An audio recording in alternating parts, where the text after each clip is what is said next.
नमस्कार, मनी गुरु देख रहे हैं आप और आपके साथ मैं हूं स्मिता रशाल। गिफ्ट मिलने पर खुशी किसे नहीं होती, लेकिन कई बार गिफ्ट टैक्स का सरप्राइज भी दे जाते हैं। इसलिए आपको ये जानने की जरूरत है कि कौन से गिफ्ट टैक्स फ्री होते हैं और किस पर देना पड़ता है आपको टैक्स। क्या शादी में मिलने वाले गिफ्ट पर आपको टैक्स देना पड़ता है, और गोल्ड, ज्वेलरी और प्रॉपर्टी गिफ्ट मिलने पर किस पर लगेगा टैक्स, देने वाले पर या लेने वाले पर? इन सभी कंफ्यूजन के लिए आज बेहतर टैक्स प्लानिंग के लिए हम बताएंगे आपको गिफ्ट पर टैक्स की पूरी ABCD। और इसको बताने के लिए शो में हमारे साथ दो खास मेहमान हैं। इस वक्त हमारे साथ टैक्स एक्सपर्ट रुचिका भगत और साथ ही सुनील गर्ग इस वक्त हमारे साथ हैं। आप दोनों का बहुत स्वागत है हमारे साथ इस शो पर जुड़ने के लिए।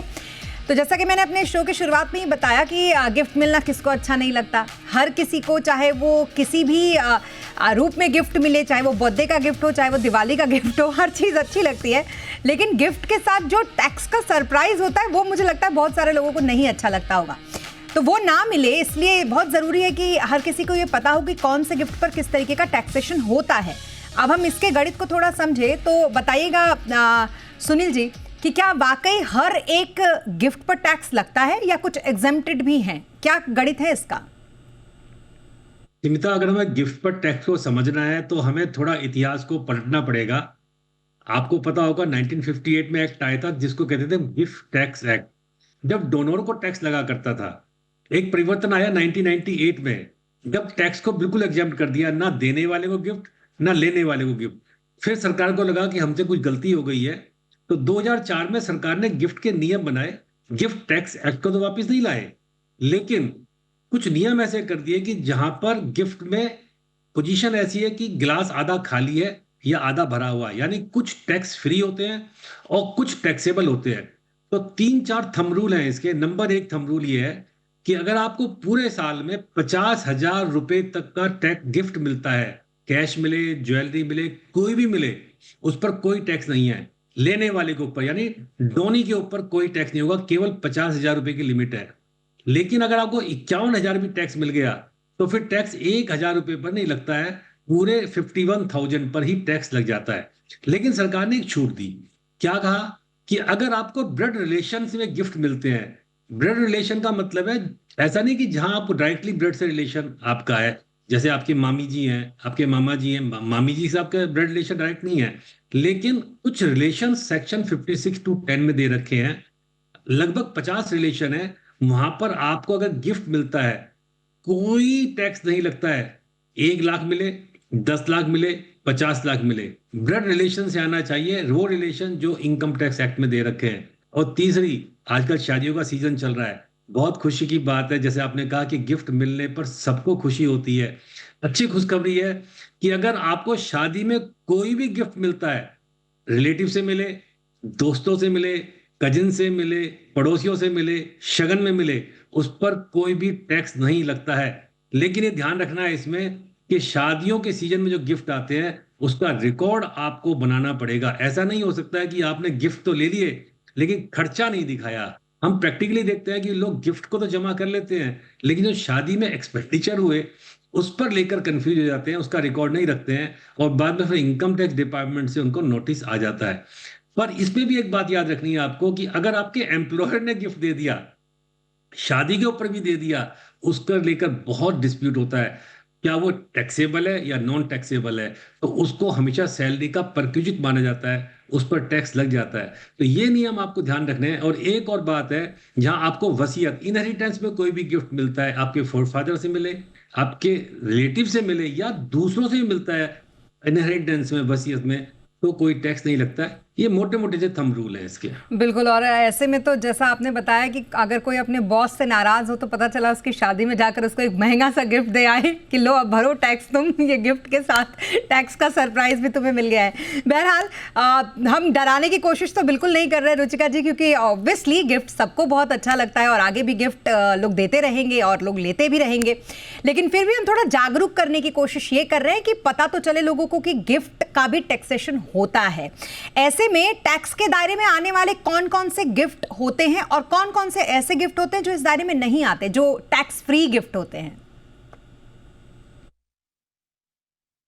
स्मिता, अभी जैसे हमने अभी डिस्कस किया कि जो गिफ्ट है 50,000 रुपए तक तो सबके लिए ही माप है, चाहे आपको घड़ी मिल रही है, चाहे पेंटिंग है, चाहे आर्कियोलॉजिकल है, कुछ भी मिल रहा है आपको, इनफैक्ट इमूवेबल प्रॉपर्टी भी अगर आपको मिलती है तो वो पूरे 50,000 तक पूरी माप है। बट अगर वो 50,000 से ऊपर है तो आपकी जो रिलेटिव की डेफिनेशन है, अगर वो रिलेटिव से मिल रही है तो उस केस के अंदर वो आपकी फुली एग्जेम्प्ट है। बट अगर रिलेटिव से नहीं मिल रही है तो जितना भी आपको 50,000 से ऊपर अगर मिला है तो इन टोटल सारा का सारा अमाउंट जो है वो टैक्सेबल है। यहाँ पे एक चीज और, जैसे आप कह रहे हैं कि कौन सा टैक्सेबल है और कौन सा नहीं है, तो इसके साथ साथ हमें क्लबिंग के प्रोविजंस को भी ध्यान रखना है। क्योंकि एक चीज तो हो गई कि मुझे प्रॉपर्टी गिफ्ट मिली है, वो टैक्सेबल नहीं है, बट अगर मैं प्रॉपर्टी अपने पास रखती हूँ, मैं आपको इनकम फ्रॉम प्रॉपर्टी गिफ्ट कर देती हूँ, उस केस के अंदर वो टैक्सेबल है, उसमें क्लबिंग लगेगी। इसी तरह से अगर मैं स्पाउस को या फिर डॉटर इन लॉ को कोई प्रॉपर्टी ट्रांसफर कर रही हूँ या फिर कोई इनकम ट्रांसफर कर रही हूँ, अगेन उस केस में क्लबिंग लगेगी और वो टैक्सेबल है। माइनर चाइल्ड के केस में अगर कुछ ट्रांसफर होता है तो भी वो टैक्सेबल है। तो इन सारे केसेस में, और इसके अलावा एचईएफ के केस में, अगर एचईएफ का कोई भी मेंबर अपनी प्रॉपर्टी बिना किसी कंसिडरेशन के एचईएफ में डाल देता है तो भी उस केस में क्लबिंग है और वो टैक्सेबल है। तो बेसिकली ये सारे केसेस के अंदर ये क्लबिंग लगेगी और टैक्सेबल है। इसके अलावा 50,000 रुपए तक आपको गिफ्ट मिलता है तो कुछ भी टैक्सेबल नहीं है। एम्प्लॉयर से आपको अगर कुछ इनकम मिल रही है तो वो गिफ्ट है, मगर फिर भी 5,000 से ऊपर जितना है वो टैक्सेबल है। बिल्कुल, तो ये तो कुछ ऐसे गिफ्ट्स हैं जिसके ऊपर ये बताया रुचिका जी ने कि किस पर टैक्स लगेगा और किस पर कौन सा ऐसा गिफ्ट है जो टैक्स फ्री होता है। तो आप बड़े तसल्ली से वो गिफ्ट ले सकते हैं जो टैक्स फ्री होता है। अब एक चीज़ यहाँ पर आपसे समझना चाहूँगी मैं सुनील जी, क्योंकि बड़ा अच्छा इंटरेस्टिंग एक ये भी है इसमें एक्ट इनकम टैक्स में कि इसमें ब्लड रिलेशन को बड़े अच्छे से डिफाइन किया गया है कि अगर आप इन ब्लड रिलेशंस, और लगभग शायद अगर मैं गलत नहीं हूं तो 50 ऐसे रिश्ते हैं जिससे अगर आप गिफ्ट लेते हैं तो फिर उस पर कोई टैक्स नहीं लगेगा। इसको ज़रा बहुत अच्छे तरीके से समझाइएगा हमें सुनील जी कि ये किस तरीके के रिलेशंस हैं जिससे हम गिफ्ट लेते हैं तो हमें टैक्स नहीं लगेगा, और कौन है वो लोग जो हमें गिफ्ट देंगे तो फिर हमें टैक्स देना पड़ेगा। बहुत ही कॉम्प्लिकेटेड ये नियम है स्मिता, और आपको मैं एक एग्जांपल देता हूं। मान लीजिए आपने अपने चाचा जी से गिफ्ट लिया तो वो टैक्स फ्री है। लेकिन अगर उल्टा कर दिया, यानी भतीजे ने चाचा जी को दे दिया, तो वो टैक्सेबल है। दोनों ब्लड रिलेशन में है, लेकिन आपको डिसिडेंसी देखनी है। मैंने आपको दूसरी बात बताई है कि कुछ रिलेशन जो उस पर दे रखे हैं, जनरली रिलेशन कैसे हैं, वो या तो आपके स्पाउस की तरफ रिलेशन है या आपके फादर, आपके मदर फादर की तरफ की जो रिलेशनशिप है, उन सबको उसमें उन्होंने दे दिया है कि वहां से टैक्स नहीं लगेगा। उसमें कुछ रिलेशन ऐसे भी होते हैं जो ब्लड रिलेशन में नहीं आते हैं। जैसे मैंने जब एग्जांपल दिया आपको, मामी जी हैं, मौसी जी हैं, आपके फूफा जी हैं, वो आपके ब्लड रिलेशन में नहीं है, लेकिन जो कि वो बुआ से कनेक्टेड है या मामा जी से कनेक्टेड है, तो उनको भी कवर कर लिया है कि आपके ब्लड रिलेशन में है। पर मजे की बात यह है कि जो आपके कजिन्स हैं, यानी आपके चाचा के, आपके बुआ जी के जो बच्चे हैं, आपके कजिन्स हैं, उनसे अगर आप कोई गिफ्ट लेते हैं तो उस पर टैक्स लगता है। ये ध्यान रखना है आपको कि वो कजिन्स ब्लड रिलेशन में नहीं आते हैं। और लोग अक्सर गलती करते हैं, अपने कजिन्स से गिफ्ट लेते हैं, उनको लगता है कि हमारा तो बिल्कुल करीबी रिश्ता है, पर वो टैक्सेबल हो जाता है। दूसरी बात, लोग क्या करते हैं कि ब्लड रिलेशन में गिफ्ट तो एग्जेम्प्ट है, लेकिन जिससे आपने गिफ्ट लिया डोनर, उसके पास भी सोर्स ऑफ इनकम होना चाहिए। आप कहते हैं कि मुझे चाचा जी से, अपने मामा जी से, अपने ताऊ जी से, मेरे नाना जी से गिफ्ट आया 50 लाख रुपए का, लेकिन अगर उनके पास सोर्स ही नहीं है, खाली आपके लेने से काम नहीं चलेगा। अगर सोर्स नहीं है तो फिर टैक्स का जो रेट होता है वो 30% नहीं होता, सिंपल टैक्स नहीं लगती है सरकार, उस पर 78% टैक्स लेती है। इसलिए जब भी आपको गिफ्ट मिले, और अगर ज्यादा अमाउंट का गिफ्ट मिलता है, रिलेशन से भी मिले, तो मैं सलाह देता हूं हमेशा कि आप उसकी एक प्रॉपर डीड बनवाइए, एक गिफ्ट डीड बनवाइए। उसमें उसके सोर्स के बारे में बताइए, उनकी इनकम टैक्स की रिटर्न्स, उनके बैंक के स्टेटमेंट, और एक डिक्लेरेशन कि जो मैंने आपको गिफ्ट दिया है वो पैसा कहाँ से आया है। अगर आपको प्रॉपर्टी गिफ्ट में मिलती है तो फिर अगेन आपको प्रॉपर्टी में तो चूंकि रजिस्ट्रेशन होता है, और बहुत सारी स्टेट गवर्नमेंट ब्लड रिलेशन में जब प्रॉपर्टी गिफ्ट में आती है उस पर स्टैम्प ड्यूटी नहीं लगाती है। पर उसमें भी आपको ध्यान रखना है कि जो सोर्स ऑफ प्रॉपर्टी परचेज है, जब प्रॉपर्टी परचेज की गई थी, वो सोर्स जेन्युइन होना चाहिए, वरना बेनामी ट्रांजैक्शन का खतरा बन जाता है। इसमें बहुत सारे लोग इस काम को भी करते हैं, कि आपके रिलेशन में कोई प्रॉपर्टी है, उसको आपने गिफ्ट ले लिया, क्योंकि कंसिडरेशन आपने ही पे किया था किसी भी तरीके से। ध्यान रखना, बेनामी प्रॉपर्टी एक्ट में वो प्रॉपर्टी चली जाती है।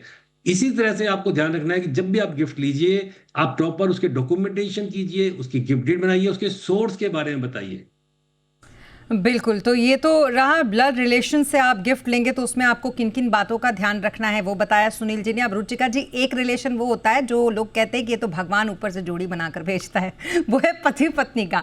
अब जो ये जोड़ी आपस में गिफ्ट एक दूसरे को लेगी देगी, इस पर किस तरीके का टैक्सेशन होता है? क्या ये आते हैं टैक्स के दायरे में महंगे महंगे गिफ्ट देकर भी एक दूसरे को, यानी पति पत्नी? बिल्कुल श्वेता, ये आते हैं, बिल्कुल ये आते हैं। तो अगर हस्बैंड ने, जैसे मैंने अभी बताया है, अगर हस्बैंड ने वाइफ को या वाइफ ने हस्बैंड को एसेट ट्रांसफर नहीं किया मगर इनकम फ्रॉम एसेट ट्रांसफर कर दिया, तो उस केस के अंदर क्लबिंग होती है। तो उस केस के अंदर ये इनकम टैक्सेबल हो जाएगी। इसी तरह से जैसे सिर्फ स्पाउस की बात नहीं कर रहे, डॉटर इन लॉ की भी मैं बात कर रही हूँ। तो यहाँ पे अगर आप उनको एसेट ट्रांसफर कर रहे हैं, एक तो हो गया कि आपने बिना एसेट ट्रांसफर की इनकम ट्रांसफर की, दूसरा आप एसेट भी ट्रांसफर कर रहे हैं, अगेन उस केस में भी क्लबिंग होती है। तो माने अगर हस्बैंड ने वाइफ को डिबेंचर्स गिफ्ट कर दिए, उस डिबेंचर से जो इंटरेस्ट आएगा वो अल्टीमेटली हस्बैंड के हाथ में ही टैक्सेबल होगा। तो अगर हस्बैंड वाइफ का केस है या फिर डॉटर इन लॉ का केस है, तो इन केसेस में क्लबिंग होती है और वो टैक्सेबल होता है जिसने गिफ्ट दिया है। इसकी जगह पे मान लीजिए डिवेंचर्स ना लेकर महंगा सा कोई नेकलेस ले लें या कोई रिंग ले लें, तो ये तो कम से कम टैक्स फ्री होता होगा ना? हाँ, उससे कोई इनकम जनरेट नहीं होती है, इसीलिए वो टैक्स फ्री होता है। बट अगर उससे इनकम जनरेट होती है या फिर वो बेचते हैं, तो उसके अंदर कैपिटल गेन्स पे टैक्सेबल होते हैं। बिल्कुल। अब तो हमने पति पत्नी के भी इस रिलेशनशिप में किस तरीके से आप एक दूसरे को गिफ्ट देकर टैक्स से एग्जम्प्टेड रह सकते हैं या फिर कहाँ पर टैक्स लग सकता है, ये भी अच्छे से समझ लिया। तो अब बारी आती है सुनील जी, माता पिता की। पेरेंट्स अक्सर अच्छा महंगा गिफ्ट भी देते हैं, कई बार तो बहुत सारी चीज़ें वो गिफ्ट के तौर पर आपको देते हैं। उनके लिए टैक्स का नियम क्या कहता है माता पिता के लिए? देखिए, बड़ा सिंपल नियम है इसमें माता पिता में। आपको अपने पिताजी की पीढ़ी से कोई भी गिफ्ट आता है, दादाजी से आई, दादी जी से आए, उनके फादर से आए, यानी जो भी आपके रिलेशन आपके पिताजी से आपके पास में आए हैं, उनके ब्रदर से आए, यानी फादर के ब्रदर्स, ताऊ जी, चाचा जी, उनकी सिस्टर से कोई भी आपको गिफ्ट आए, बुआ जी, या उनके स्पाउसी से, यानी ताऊ जी के साथ ताई जी है, चाचा जी के साथ चाची जी है, बुआ के साथ फूफा जी हैं, उनसे कोई भी गिफ्ट आता है वो पूरा का पूरा एग्जेम्प्ट है। इसी तरह से मदर साइड के जो भी रिलेशन है, आपके नाना जी हैं, आपकी नानी जी है, आपके मामा जी हैं, आपके मामी जी हैं, आपके मौसा जी, आपकी मौसी जी के साथ मौसा जी भी जुड़े हुए हैं, यानी स्पाउस भी जोड़ रखा है। सरकार ने अच्छा काम किया है कि आपका जो रिलेशन है, ब्लड रिलेशन, उसके जो स्पाउस है उनको भी जोड़ दिया है, और उनसे कोई भी आप गिफ्ट लेते हैं उस पर कोई टैक्स नहीं लगता है, जीरो टैक्स लायबिलिटी है। बशर्ते, जैसे मैंने पहले ही बताया था, सोर्स जो होना चाहिए गिफ्ट का वो बहुत ही जेन्युइन होना चाहिए। और अभी जैसे रुचिका जी ने बताया था कि स्पाउस में अगर गिफ्ट का लेन देन कर रहे हैं तो असेट ट्रांसफर अगर आप नहीं कर रहे हैं, खाली इनकम ट्रांसफर कर रहे हैं, नहीं, जब आपने पैसा दिया वो गिफ्ट नहीं है, उस पर कोई टैक्स नहीं है, लेकिन उससे कोई इनकम जनरेट होगी तो वो टैक्सेबल हो जाएगी, क्योंकि धारा है 64 क्लबिंग प्रोविजन के तहत। या कोई भी जो वाइफ है वो ये मांगेगी ही नहीं, क्योंकि उसे मालूम है कि अगर ये मांगा तो ये क्लॉज बताकर बहाना एक बन सकता है, तो फिर वही गिफ्ट मांगा जाएगा जो पारंपरिक तौर पर अक्सर पत्नियां अपने पति से मांगती हैं, और आजकल तो पत्नियां भी अच्छे अच्छे गिफ्ट पतियों को देती हैं। बहरहाल और भी आपसे समझेंगे कि कहां पर किस तरीके का गिफ्ट लगेगा, लेकिन रुकेंगे यहाँ पर एक छोटे से ब्रेक के लिए। उसके बाद आपको बताएंगे कौन से गिफ्ट ऐसे हैं जिस पर लेना आपके लिए पड़ सकता है टैक्स के लिहाज से भारी, या फिर देना भी पड़ सकता है टैक्स के लिहाज से भारी। रुकेंगे एक छोटे से ब्रेक के लिए।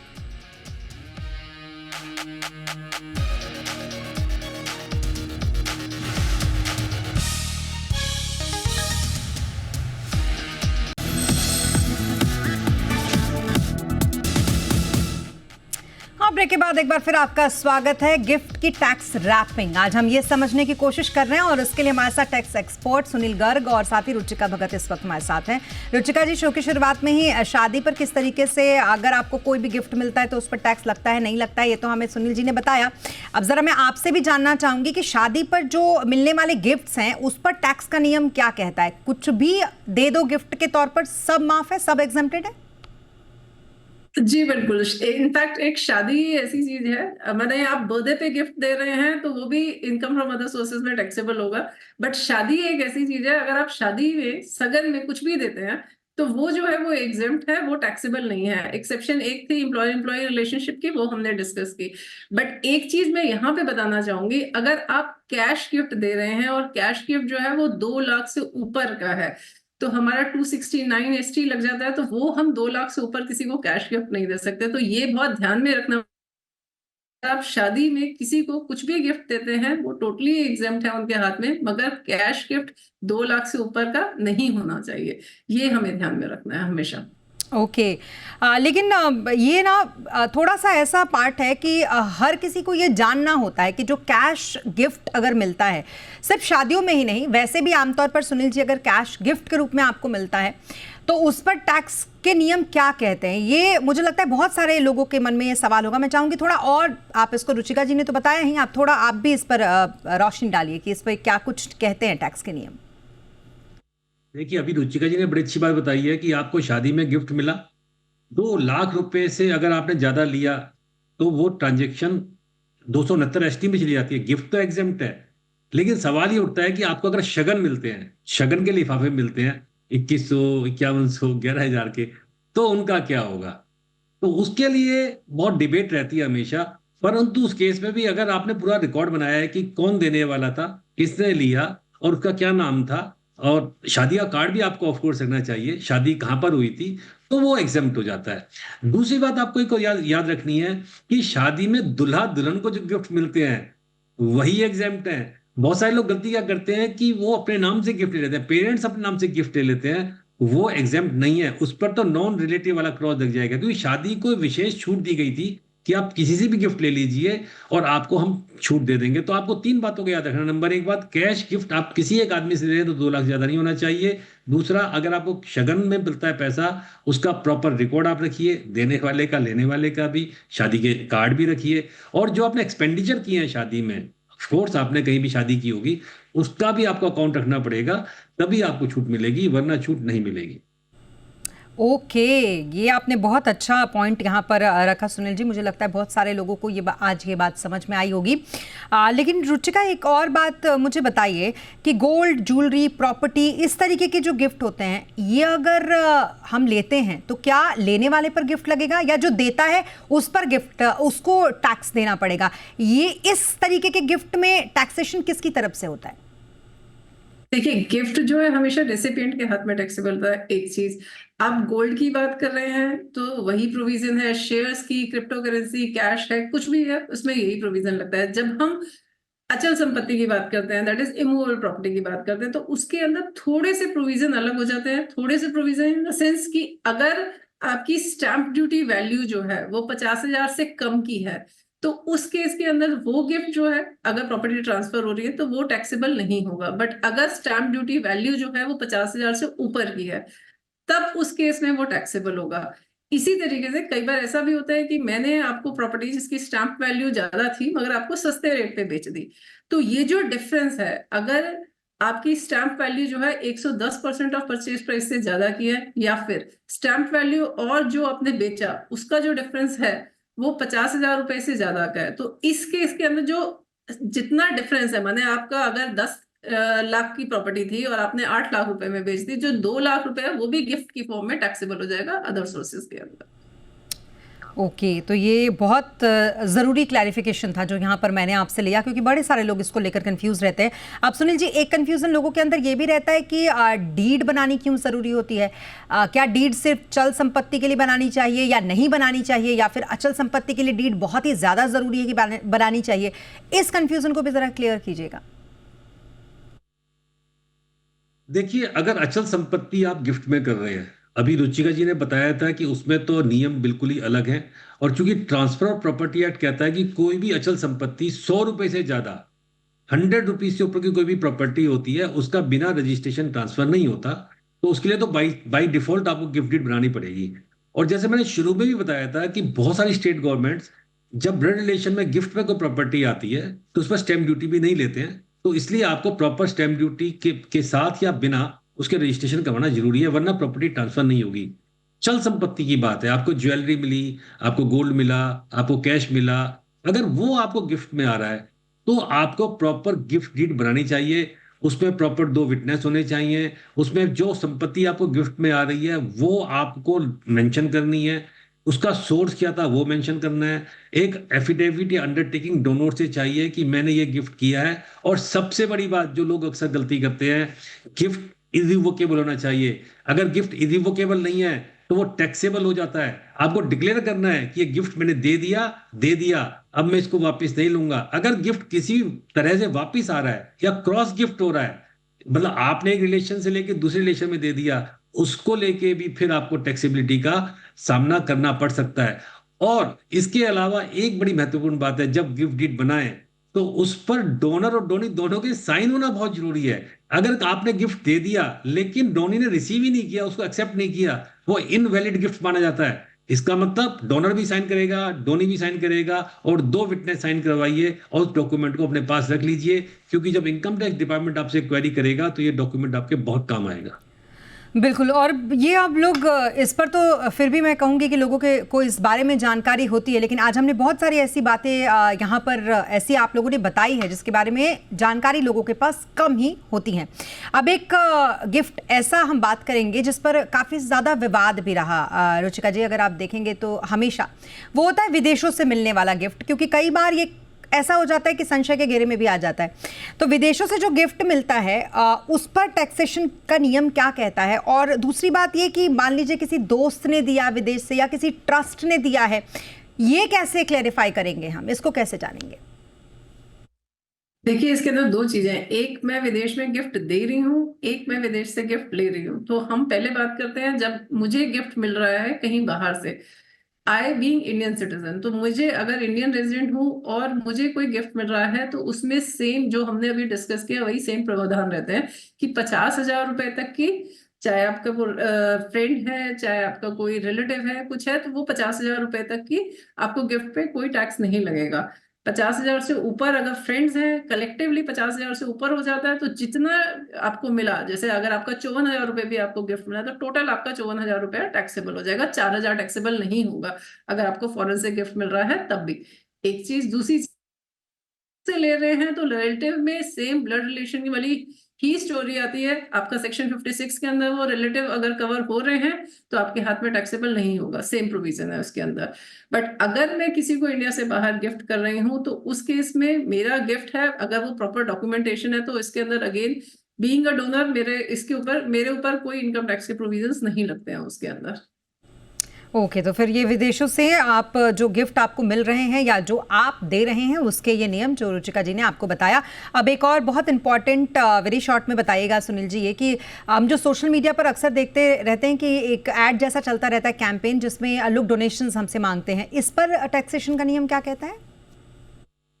पूरी तरह से टैक्सेबल है। ये सोशल मीडिया में जो ऐड चलती हैं, फेसबुक से पैसा इकट्ठा करते हैं किसी बच्चे के इलाज के लिए, वो पूरी तरह से टैक्सेबल है अगर आप एक इंडिविजुअल हैं। हाँ, अगर आप 12AA में रजिस्टर्ड हैं, ATG में रजिस्टर्ड हैं, एक संस्था है और इनकम टैक्स एक्ट में रजिस्टर्ड है, तभी वो गिफ्ट वो इनकम एग्जेम्प्ट होती है। वरना अगर आपने ऐसा कोई सोशल मीडिया कैंपेन चलाया, आपने वो पैसा कितने भी अच्छे कॉज के लिए लिया हो, किसी की हेल्प करने के लिए लिया हो, किसी बच्चे के इलाज के लिए लिया हो, या किसी बच्चे की एजुकेशन के लिए लिया हो, तो आप जब पैसा लेते हैं आपके हाथ में पूरा का पूरा टैक्सेबल होगा। और बड़े मजे की बात है, जब वो पैसा आप उसको देंगे उसके हाथ में भी टैक्सेबल हो जाएगा, क्योंकि वो आपके रिलेशन में, ब्लड रिलेशन में नहीं आता है। तो अगर आप ऐसा कोई कैंपेन चला रहे हैं सोशल मीडिया पर, तो एक सोसाइटी रजिस्टर्ड करवाइए, उसको 12AB सेक्शन में रजिस्टर्ड करवाइए, उसके बाद ही आप गिफ्ट लीजिए, पब्लिक से डोनेशन लीजिए, वरना वो पूरा टैक्सेबल है। बिल्कुल, तो बहुत ही अच्छे तरीके से आप दोनों ने, सुनील जी आपने भी और रुचिका आपने भी समझाया कि गिफ्ट तो लेना अच्छी बात है, लेकिन गिफ्ट पर टैक्स आपको किस तरीके से बनता है, कहाँ टैक्स लगता है, कहाँ टैक्स नहीं लगता है। इन तमाम बातों को आपने बड़ी ही अच्छी तरीके से और सिंप्लीफाई करके हमारे दर्शकों को समझाया। इसके लिए बहुत बहुत शुक्रिया आप दोनों का हमारे साथ इस शो पर शामिल होने के लिए। Thank you so much. जी हाँ, तो गिफ्ट लेने से पहले अगली बार याद रखिएगा, हर गिफ्ट के साथ टैक्स नहीं आता, लेकिन कुछ गिफ्ट टैक्सेबल होते हैं, तो इसका ध्यान रखने की ज़रूरत है आपको। तभी आप एक फ्लेक्सिबल टैक्स पेयर्स बन सकते हैं, जिसमें आपके आराम से आप अपनी टैक्स की जर्नी आगे बढ़ाने में आपको बड़ा ही स्मूथ लगेगा। इसी के साथ मनी गुरु के सेगमेंट में आज के लिए बस इतना ही। आप बने रहें जी बिजनेस के साथ। नमस्कार।